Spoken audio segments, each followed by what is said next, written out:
Hi guys, my name is Chris and you're watching Wrestling Today, so let's start with The Undertaker's controversial comments regarding the current pro wrestlers and the product back in 2021 became a huge topic of discussion. He previously said that the WWE superstars of the current era are not real men compared to the wrestlers back in his era. The dead man even added that wrestlers from his era were far tougher. Even last year, The Undertaker doubled down on his controversial comments, stating that pro wrestlers nowadays lack grit. While speaking on his 6 Feet Under podcast, Undertaker commented on the changing protocols when it comes to safety in professional wrestling. The dead man admitted that he was wrong to think the business had gone soft. Rather, he thinks that the business has become smarter. Undertaker said it's amazing now, all the protocols that are in place. We're treated, today, like NFL players, NBA players, Major League Baseball guys. There are a list of protocols that you have to clear once you get injured before you get back in the ring. Back in the day, we didn't have trainers that traveled with us. If somebody had a roll of white athletic tape, that was the trainer because he had something that you could possibly use. Nowadays, we have 2 or 3 trainers that travel, we have doctors that travel, concussion protocols. I have to be honest, for me, it was hard to accept that at first because it was, oh man, everything is getting soft now. I appreciated that badge of honor, as silly as that sounds. It was hard for me to accept that. Man, our business is getting soft. It wasn't getting soft. It was getting smarter.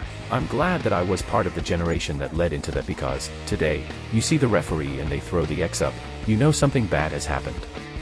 You're not going to get a bunch of blood in the ring.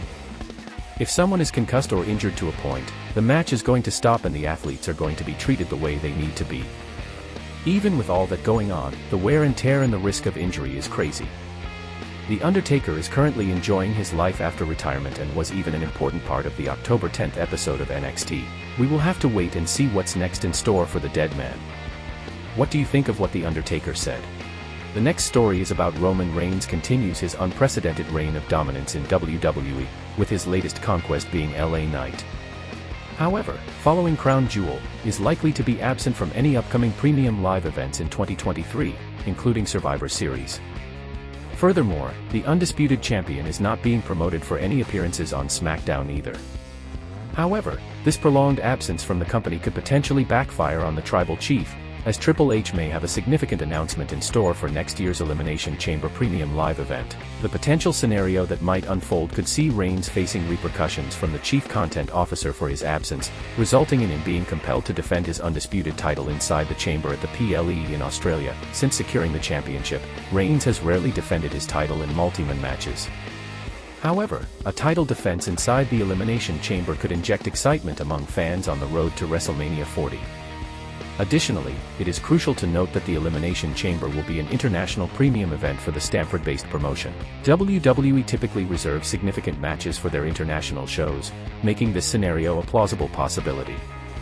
However, as of right now, Reigns is not advertised on the promotional poster for next year's Elimination Chamber. For those who may not be aware, Elimination Chamber 2024 is scheduled to take place on Saturday, February 24, 2024, at the Optus Stadium in Perth, Western Australia. This event will mark the first premium live event to be held in Australia since Super Showdown in October 2018. The final story is about The Rock has revealed that there have been efforts to encourage him to consider a run for the President of the United States. This is something that he has spoken about in the past, but nothing came to fruition yet. During his appearance on Trevor Noah's new podcast, The Rock was asked about a 2021 poll that indicated 46% of American adults would support his presidential campaign. According to The Rock, multiple political parties approached him in 2022, providing additional research to support the notion that he could be a genuine contender in a presidential election. Rock said that was an interesting poll that occurred, and I was genuinely touched by it. I was truly astonished and felt honored. Let me share this tidbit with you. Towards the end of 2022, I received visits from political parties inquiring about my potential candidacy and ability to run. It was a big deal, and it came out of the blue. It was one after the other, and they brought up that poll, and they also brought up their own deep dive research that would prove that should I ever go down that road, I'd be a real contender. It was all very surreal because that's never been my goal. My goal has never been to be in politics. As a matter of fact, there's a lot about politics that I hate. The Rock's presidential bid was a central theme in NBC's Young Rock.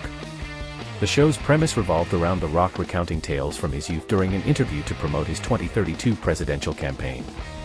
While NBC announced the cancellation of the show after 3 seasons, hints from individuals associated with the show suggest that this may not be the end for young Rock. Harvey Whitleman, the show's executive consultant and a longtime wrestling manager, recently discussed the future of Young Rock beyond its 3rd season in an interview with Developmentally Speaking. He expressed optimism about the show's future. "We will have to see what is next for Dwayne Johnson. He obviously has a lot of options open to him, and he could take a run at the White House after all, if he chooses to go that direction." What is your take on The Rock running for president? Do you think that would be best for America? Thanks guys for watching and please subscribe.